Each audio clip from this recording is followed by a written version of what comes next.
Halo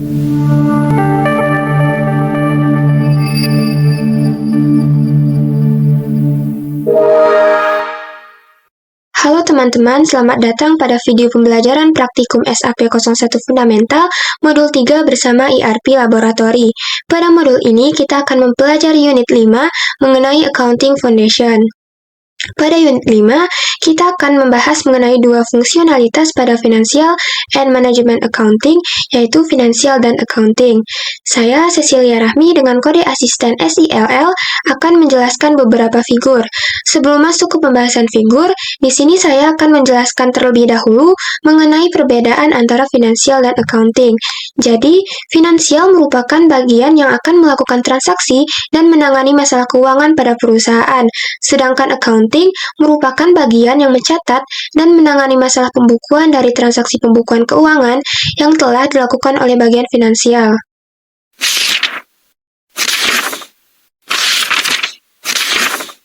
Langsung saja kita masuk ke figur 5 strip 1 mengenai Financial Accounting yang terdapat pada halaman 5 strip 5 pada modul. Accounting merupakan bagian yang bertugas untuk mencatat semua transaksi keuangan yang dilakukan oleh Finansial. Seluruh transaksi tersebut akan dicatatkan pada sebuah buku yang disebut dengan General Ledger atau buku besar. Di dalam buku tersebut terdapat catatan pengeluaran dan pemasukan perusahaan yang terekam di dalam balance sheet atau neraca saldo. Pada General Ledger terdapat transaksi-transaksi yang harus dicatatkan, diantaranya adalah customer atau account receivable, assets, profit and loss, banks, dan vendor atau account payable. Selanjutnya kita masuk ke figur 5 strip 2 mengenai balance sheet and profit and loss statement yang terdapat pada halaman yang sama. Balance sheet adalah sebuah laporan keuangan yang terdiri dari aset dan liabilities dari suatu perusahaan. Aset merupakan semua kekayaan yang dimiliki oleh perusahaan, baik dalam bentuk uang maupun benda, sedangkan liabilities merupakan suatu kewajiban yang harus dibayarkan oleh perusahaan kepada pihak tertentu. Nah, pada aset terdapat berbagai hal dan transaksi yang harus direkam, yaitu yang pertama ada aset, berisikan aset fisik dari perusahaan, contohnya gedung atau kendaraan. Yang kedua, material, merupakan bahan baku yang akan digunakan untuk memproduksi suatu produk atau jasa oleh perusahaan.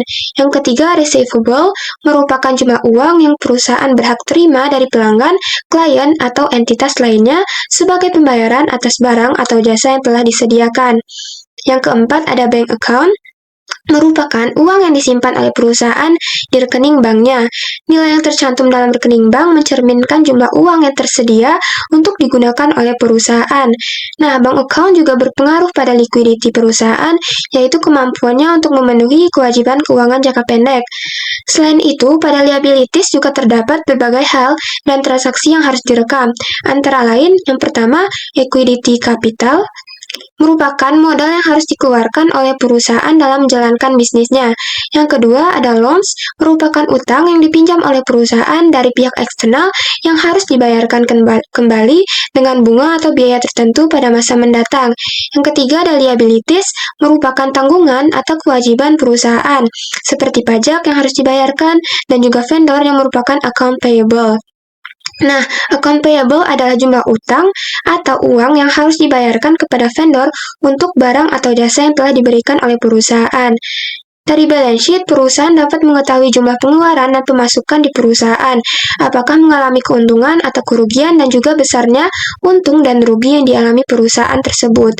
Nah, keuntungan dan kerugian dalam perusahaan disebut dengan profit and loss statement, di mana dalam profit and loss statement ini terdapat dua hal yaitu expenditure atau pengeluaran dan income atau pemasukan.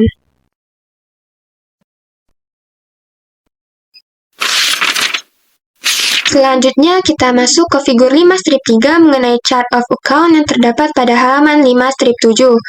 Chart of account merupakan kode yang berfungsi sebagai sistem klasifikasi atau pengelompokan untuk mencatat aliran keuangan dalam suatu perusahaan di dalam sistem SAP.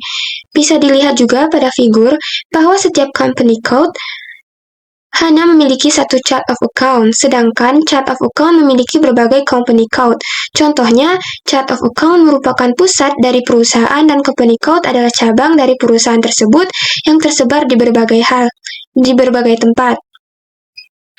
Dan setiap cabang wajib melaporkan keuangannya kepada perusahaan tersebut agar perusahaan pusat dapat mengetahui dengan jelas kondisi keuangan perusahaannya berdasarkan dari laporan keuangan setiap cabang yang dimiliki. Selanjutnya kita akan masuk ke figur 5 strip 4 mengenai Customer and Vendor Master yang terdapat pada halaman 5 strip 9. Pada figur ini merupakan struktur dari master record yang terbagi menjadi general data, company code, data, dan juga sales data. Master record adalah tempat untuk memanage data tentang customer dan vendor di SAP. Dan jika teman-teman mau memasukkan data baru, sistem SAP akan meminta untuk memasukkan beberapa data seperti client, company code, dan juga sales area atau purchasing organization terlebih dahulu. Jika sudah memasukkan data yang dibutuhkan, maka teman-teman dapat memanage data tersebut. Lalu pada tab General Data berisikan tentang informasi umum tentang klien atau vendor seperti nama, address, atau language. Selanjutnya adalah tab Financial Accounting berhubungan dengan parameter pembayaran seperti payment parameters, general ledger account, dan dunning. Dan yang terakhir adalah tab Sales Data atau Purchasing Data. Teman-teman dapat memaintain data yang berhubungan tentang penjualan, pengiriman, pembayaran, pembelian, dan lainnya. Sekian penjelasan figur dari saya, selanjutnya akan dijelaskan oleh asisten selanjutnya. Terima kasih. Figur selanjutnya akan dijelaskan oleh saya, Stevidia Putri Natali, dengan kode asisten STFI. Saya akan menjelaskan figur 5 strip 5 mengenai aset accounting yang bisa teman-teman buka pada halaman 5 strip 11 SAP 01 Fundamental. Figur 5 strip 5 ini menggambarkan struktur aset accounting yang terdapat di dalam section aset management. Oleh karena itu, saya akan menjelaskan mengenai aset management. Aset management digunakan untuk membuat sebuah plan atau mengontrol aset yang dimiliki oleh perusahaan. Pada figur 5 strip 5 ini terdapat aset kelas dan aset master record. Aset kelas merupakan pengelompokan aset perusahaan berdasarkan divisi pada perusahaannya. Contohnya, aset yang dimiliki oleh divisi logistik dan aset yang dimiliki oleh divisi Human Resource. Aset-aset tersebut akan dicatat ke dalam aset master record. Aset master record dibagi menjadi 4 bagian. Yang pertama yaitu ada general. General ini berisikan informasi umum seperti posting information yang merupakan proses perekaman transaksi keuangan. Contohnya yaitu invoice. Kemudian ada reconciliation account atau yang dikenal sebagai buku besar atau general ledger. Kemudian yang kedua ada time dependent. Time dependent ini berkaitan dengan material yang memiliki batas waktu atau masa kadaluarsa. Karena material atau aset tersebut tidak dapat disimpan selamanya di dalam gudang, maka material atau aset tersebut harus dilakukan pencatatan. Kemudian yang ketiga yaitu ada tax. Tax ini berisikan informasi terkait pajak untuk setiap aset perusahaan yang harus disimpan ke dalam aset master record. Dan yang terakhir yaitu ada depreciation area. Depreciation area ini mencatat penurunan nilai aset yang dimiliki oleh perusahaan.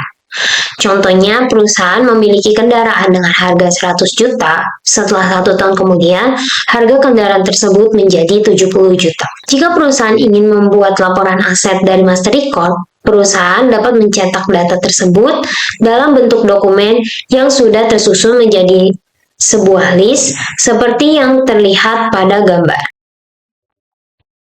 Figur 5 strip 6 mengenai financial accounting process yang bisa teman-teman buka pada halaman 5 strip 15 modul SAP 01 Fundamental. Sebelumnya, saya akan menjelaskan mengenai general ledger atau buku besar. General ledger adalah tempat penyimpanan catatan transaksi yang terjadi pada perusahaan. General ledger digunakan untuk melacak transaksi dan membuat laporan keuangan. Dapat dilihat pada figur 5 strip 6, terdapat divisi logistik dan divisi human resource sebagai sumber dari transaksi yang dilakukan. Dan transaksi yang terjadi pada setiap divisi tersebut akan dicatat ke dalam buku besar atau general ledger. Pencatatan dalam General Ledger ini terbagi menjadi beberapa bagian, yaitu pencatatan keuntungan dan kerugian atau profit and loss statement, kemudian ada neraca keuangan atau balance sheet, kemudian ada transaksi pelanggan atau account receivable, kemudian ada transaksi vendor atau account payable, dan ada asset accounting, dan yang terakhir yaitu ada travel management. Dari General Ledger ini, perusahaan dapat membuat laporan keuangan yang dapat diakses oleh pihak internal atau manajemen controlling, pihak eksternal atau enterprise controlling, dan yang terakhir pimpinan atau project system. Figur 5-7 mengenai alur pembuatan account receivable dan account payable yang bisa teman-teman lihat pada halaman 5-16 modul SHP 01 Fundamental. Account receivable merupakan data transaksi dari customer, sedangkan account payable merupakan data transaksi dari vendor. Untuk membuat kedua akun tersebut, kita membutuhkan data-data yang terdapat pada master data seperti yang bisa kita lihat pada figur 5-7 ini. Tanda bulat di sebelah kanan menandakan bahwa data tersebut diambil dari master data. Terdapat account number dari business partner dan ada juga data transaksi seperti accounting yang kemudian dilakukan rekonsiliasi atau disesuaikan dengan data yang ada pada General Ledger. Jika data-data sudah sesuai, maka data-data tersebut dapat dibuat menjadi account payable atau account receivable. Perlu diketahui juga bahwa accounting dokumen memiliki dua jenis, yaitu original dokumen dan processing dokumen. Original dokumen itu contohnya receipt, invoice, check, dan bank statement. Sedangkan processing dokumen itu contohnya accounting dokumen, sampel dokumen, dan recurring entry dokumen. Figur 5-7 pada halaman 5-30 modul SHP 01 Fundamental. Figur ini akan membahas mengenai dua sudut pandang pada finance dan controlling pada suatu perusahaan. Dapat dilihat, terdapat dua sudut pandang, yaitu dari external view dan internal view. External view ini, atau sudut pandang eksternal, terkait dengan financial account yang bertanggung jawab dalam menciptakan laporan keuangan kepada supplier atau pemasok, kepada customer atau pembeli, dan kepada stakeholder atau orang yang berkepentingan dalam transaksi yang dilakukan, dan juga kepada bank. Kemudian ada tambahan, yaitu kepada shareholder atau pemegang saham, dan juga kepada tax agency. Selanjutnya, untuk internal view atau sudut pandang internal terkait dengan controlling yang bertanggung jawab pada kebutuhan manajemen internal perusahaan. Controlling melibatkan controller, manager, dan head of department. Sekian penjelasan figur dari saya. Untuk figur selanjutnya akan dijelaskan oleh asisten yang bertugas. Terima kasih. Perkenalkan, saya Reina Syifa Gayatri, dengan kode asisten RAIN akan menjelaskan figur selanjutnya, yaitu figur 5-8 mengenai the components of controlling, yang bisa teman-teman buka pada halaman 5-31. Pada gambar, terdapat 3 komponen utama controlling yang akan saya bahas. Yang pertama yaitu COOM, atau Overhead Cost Controlling, yang berperan untuk mengelola biaya overhead, yaitu biaya yang tidak langsung terkait dengan produksi utama. Contohnya, sebuah perusahaan mebel mengeluarkan biaya untuk pemeliharaan kantor, seperti gaji karyawan dan biaya listrik. Yang kedua yaitu COPC, atau Product Cost Controlling, yang berperan untuk menghitung biaya total untuk membuat satu produk, termasuk bahan, tenaga kerja, dan biaya lainnya. Contohnya, untuk membuat baju, perusahaan menghitung berapa biaya kain, jahit, dan listrik pabrik yang diperlukan untuk satu baju. Yang ketiga yaitu COPA atau Profitability Analysis, berperan untuk melihat keuntungan perusahaan dari berbagai sisi, seperti produk atau wilayah penjualan. Contohnya, perusahaan tahu bahwa produk A lebih menguntungkan di Jakarta dibanding Surabaya. Jadi, mereka fokus jualan di Jakarta. Figur selanjutnya yaitu figur 5 strip 7 yang bisa teman-teman buka pada halaman 5 strip 33 mengenai Organizational Elements in Controlling. Berikut ini adalah elemen-elemen organisasi pada bagian controlling perusahaan. Yang pertama, controlling area, yaitu area pengendalian biaya dalam perusahaan, yang bisa mencakup beberapa perusahaan atau company code. Contohnya kode NA atau North America dan EU atau Eropa bisa dikelola dalam satu controlling area. Yang kedua, company code, yaitu kode yang mewakili perusahaan di tiap negara berdasarkan currency atau mata uang. Contohnya, perusahaan di Amerika Serikat menggunakan kode dengan mata uang dolar, sedangkan di Prancis menggunakan euro. Yang ketiga yaitu profit center, yaitu bagian dari perusahaan yang bertanggung jawab untuk menghasilkan keuntungan, seperti divisi produk, teknologi, furnitur, atau kertas. Keempat, chart of accounts, yaitu daftar akun yang digunakan untuk mencatat semua transaksi perusahaan. Semua perusahaan di dalam satu controlling area harus menggunakan daftar akun yang sama agar pencatatan biaya lebih terintegrasi. Contohnya, perusahaan besar seperti Samsung menggunakan daftar akun yang sama di seluruh cabangnya.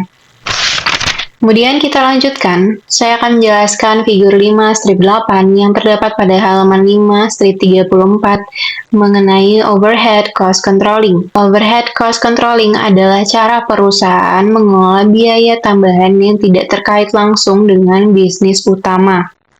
Ada 3 metode pencatatannya: cost center accounting, internal orders, dan activity-based costing. Pada gambar, terlihat bahwa Departemen Corporate Services di Jerman membutuhkan biaya untuk gaji cleaning service, pemeliharaan kantin, dan motor pool.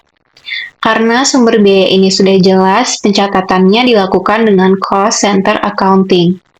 Cost center accounting mencatat biaya berdasarkan divisi yang menanggungnya.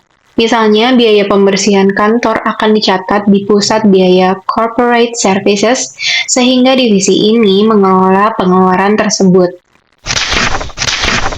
Figur selanjutnya yaitu figur 5 strip 9 mengenai internal orders yang bisa teman-teman buka pada halaman 5 strip 36. Internal orders digunakan untuk mencatat biaya sementara ketika alokasi pastinya belum diketahui.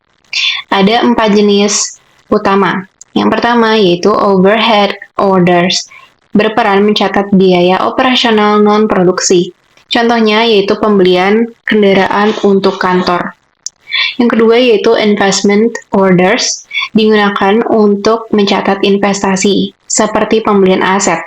Transaksi tercatat di General Ledger Account atau GL account. Yang ketiga, accrual orders, berperan mencatat biaya cicilan.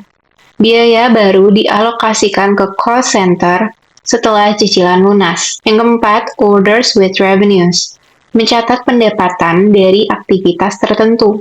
Pendapatan dilihat melalui sales order atau billing element.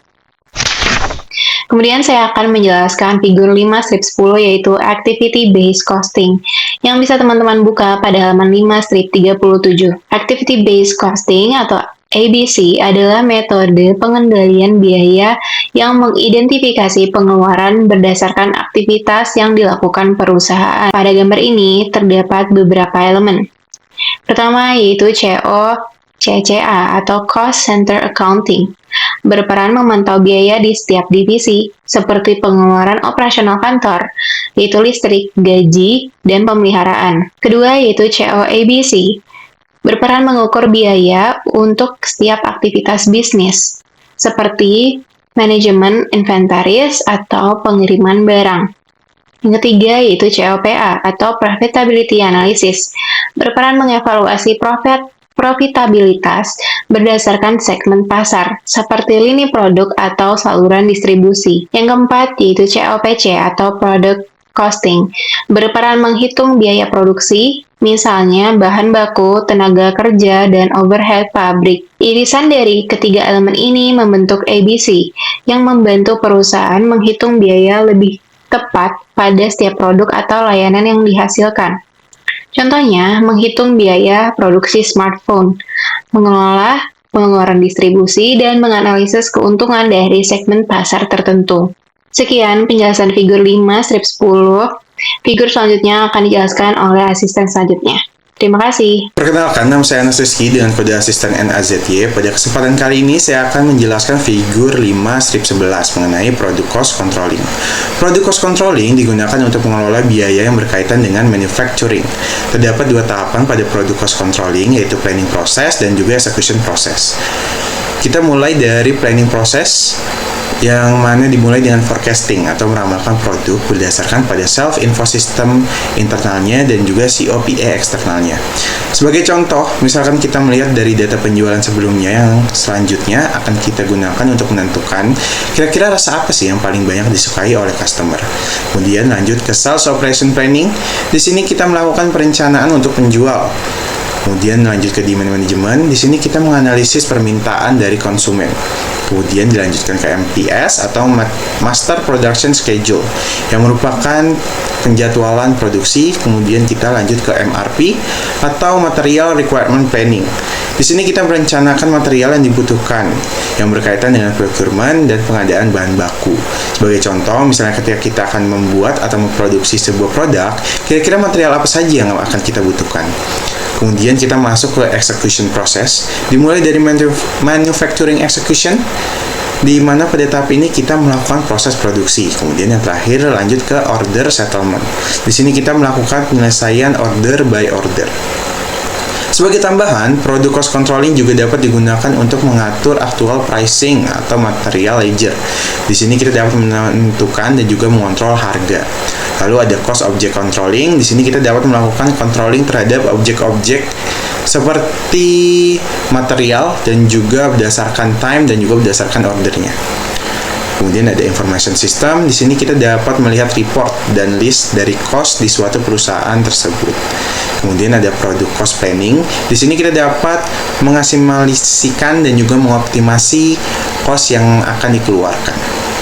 Kemudian kita lanjut ke figur 5 strip 12. Di figur kali ini saya akan menjelaskan mengenai profitability analysis, yang merupakan proses analisis biaya yang digunakan untuk memberikan dasar bagi perusahaan dalam pengambilan keputusan, seperti penentu harga, pemilihan pelanggan, dan saluran distribusi.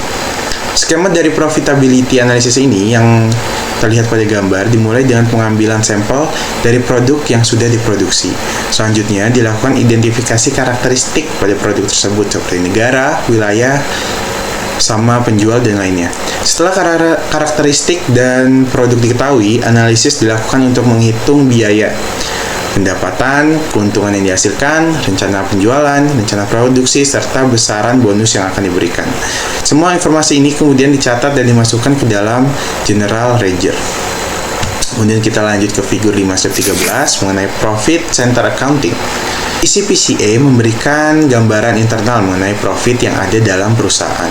Seperti terlihat pada gambar, terdapat pengelompokan berdasarkan unit area, termasuk internal order project, material, sales order, dan juga product order, dan ada profitability segments. Sementara itu, untuk biaya atau cost, ada pengelompokan seperti cost center, business process, cost object, dan juga aset. Semua data ini dicatat di profit center dan setelahnya dilakukan penyusunan balance yang akhirnya akan dimasukkan ke dalam general ledger. Kemudian kita lanjut ke figur 5/14 mengenai cost elements. Pada figur ini kita mempelajari bagaimana pengelompokan pengeluaran perusahaan dilakukan. Biasanya pengeluaran perusahaan dibagi menjadi dua kategori, yaitu pengeluaran primer dan juga pengeluaran sekunder. Sebagai contoh, dalam International Chart of Accounts yang bisa kita lihat di sini, kita dapat melihat pengelompokan secara lebih rinci.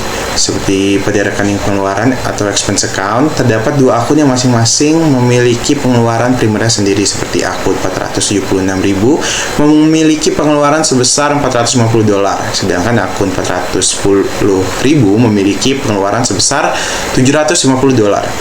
Kedua pengeluaran primer ini kemudian dijumlahkan, menghasilkan total pengeluaran primer sebesar $1.200. Setelah itu, total pengeluaran primer ini akan dialokasikan sebagai pengeluaran sekunder yang dibagi antara tim A dan tim B. Tim A membutuhkan 75% dan dari pengeluaran primer, yaitu sebesar $900, sementara tim B membutuhkan 25%, yaitu sebesar $300. Dengan metode ini, perusahaan dapat lebih mudah melacak dan mengelola pengeluaran mereka, serta memastikan alokasi biaya yang tepat ke setiap tim atau departemen sesuai kebutuhan yang mereka butuhkan. Kemudian di figur 5/15 atau Cost and Revenue Element Accounting, dalam pembahasan ini kita akan membahas tentang akun dalam akuntansi. Pada gambar dapat dilihat bahwa terdapat 5 elemen utama, yaitu finansial, ada asset management, material management, sales and distribution, dan human resource. Kelima elemen ini merupakan sumber pengeluaran dari masing-masing divisi. Pengeluaran tersebut dibagi menjadi 3 bagian utama: overhead cost controlling atau biaya di luar biaya produksi utama, termasuk internal order, cost center, dan business project. Product cost controlling atau biaya internal yang terkait dengan cost object atau CO, dan profitability analysis, biaya eksternal. Setelah pengeluaran dicatat, data tersebut masuk ke profit center untuk menghitung total pengeluaran dan pendapatan perusahaan.